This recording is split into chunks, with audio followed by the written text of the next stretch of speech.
In this video, I'd like to talk about storage spaces on Windows 8 and follow it up with an example which hopefully will clarify how it's actually used.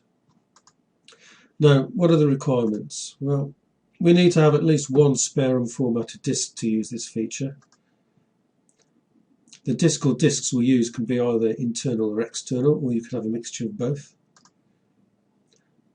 They can be also a mixture of types: SATA, USB or SAS. SAS, by the way, stands for Serial Attached SCSI, and it's a type of disk which you probably wouldn't use on a home computer, so don't worry about that. But you have the option if you want to. Disks can also be of different sizes. You can have a 500 gigabyte disk, 1 terabyte disk, 2 terabyte disk. Mix and match, it doesn't matter. Although, having said that, it does in certain instances where it's probably better to have disks of the same size. A couple of things to note: you cannot install Windows 8 on a storage space. It must occupy its own partition on a normal disk, in other words, a disk which isn't associated at all with a storage space. And even though storage spaces have got lots of good features, they're not to be taken as a substitute for any regular backups that you may take. That's very important to note that. Very important indeed. But they are a very useful feature in my opinion, so hopefully you'll agree when you see the rest of this. Now there's 3 types of storage space that we can set up. The first one is simple or no resiliency.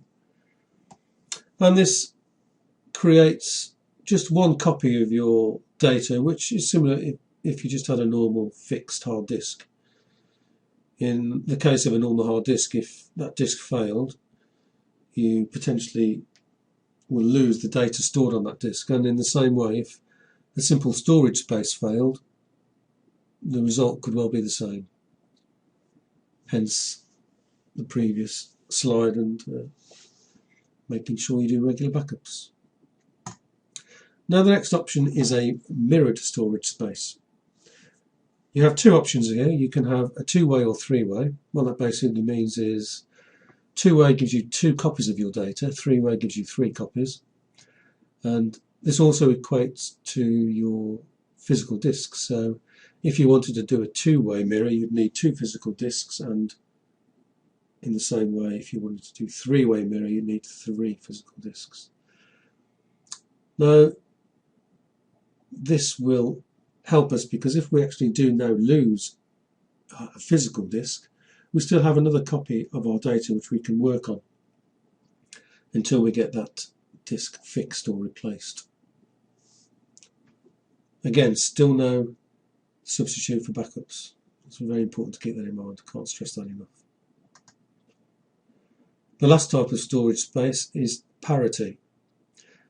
Now, it works in the same way as mirroring in that if you lose a physical disk in your parity storage space, you can still continue working until you either replace or fix the disk which has failed.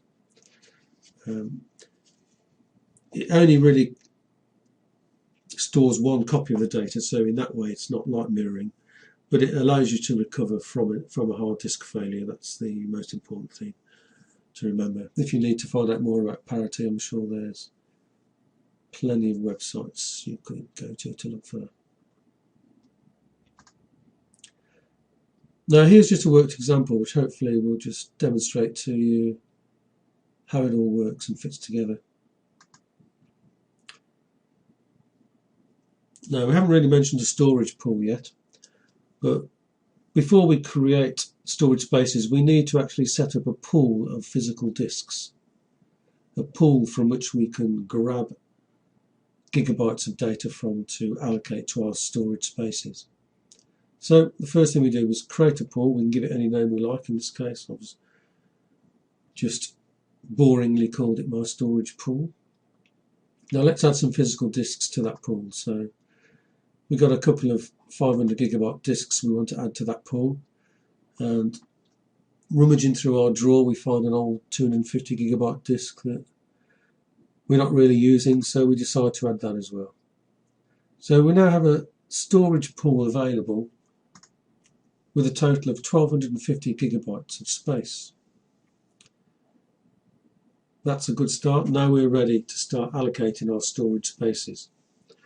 Now, storage spaces will appear just like normal drive letters within Windows. So let's say, for example, we wanted to create a storage space to store some pictures. We can give that any drive letter we want. In this case, we'll give it P for pictures. And we'll allocate 300 gigabytes to that. Now the S, I've just added the S there just to tell you that that's a simple storage space. And it's 300 gigabytes. I'll mention more about that in a little while. Now this bar here indicates that we've put some pictures into that P drive now from our computer, and we're about halfway full, so we've used about 150 gigs, so there's still plenty of space left in my pictures. And we could do the same kind of thing with our music. If we've got plenty of music, we could create a drive called M, drive storage space. That's what I'm trying to get you to think about. They're synonymous really. Obviously storage space is the new term we're being introduced to, but look at it as a drive within Windows 8. So we've created a storage space called M within Windows, and we've allocated 400 gig, and again it's a simple storage space, and it looks like we're using about 60% there, so again plenty of space free.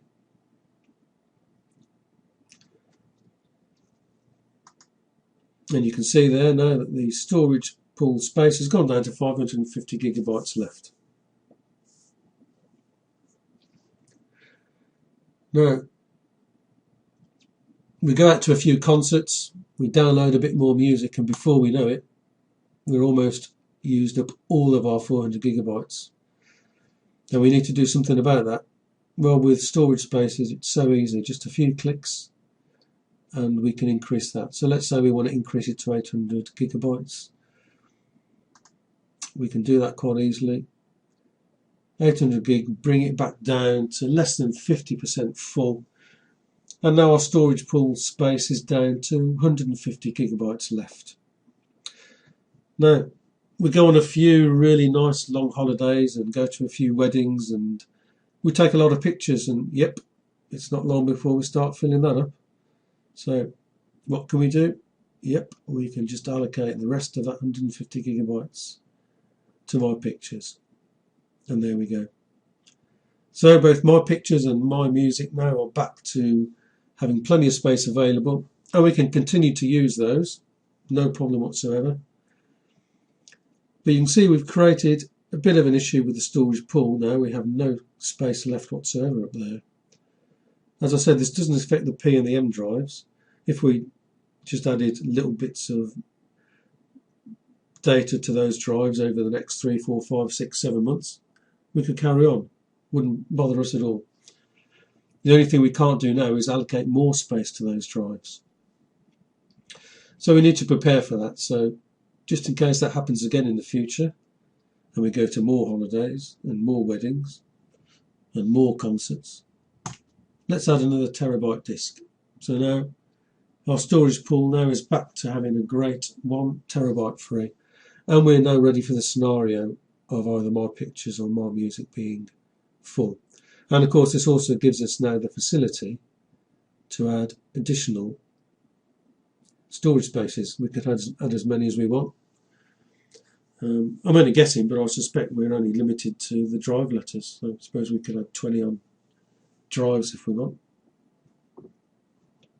That's just a guess. Now, there's one concept now which I want to show you, which I wasn't aware of till I started to go into this, and that's this. You see at the moment we've got 1000 gigabytes free up in the storage pool. Now I'm going to add another storage space here. 2M, it's a two-way mirror. It's important data. I want 2 copies of it. And I'm allocating 300 gigabytes to it. So now the storage pool space will go down from 1000 to 400. And that's because it's a two-way mirror. So even though we're using 300 gigabytes for the important data, there's 2 copies of the data. So we're using 600 gigabytes for that. That's okay. The bit I wasn't sure of was I wasn't sure that you could mix and match simple, mirrored and parity storage spaces within the same storage pool. And from my testing, it appears that you can. Now, personally, I wouldn't do that. I would set up, if I wanted a mirroring storage pool, I would set up a dedicated storage pool for that. And same goes for parity and same for simple. But this is just to illustrate to you that the actual storage space is where you actually detail the type of storage space of simple, mirror or parity, and it will all come from the same storage pool. Yeah, so I hope that's clarified a bit. Please feel free to comment, and in a future video we'll go through storage spaces in Axiom, where I'll take you through setting up all 3 types of storage space, and we'll test the scenarios of disk failure and how to recover from them. Thanks for watching, and hope to see you next time.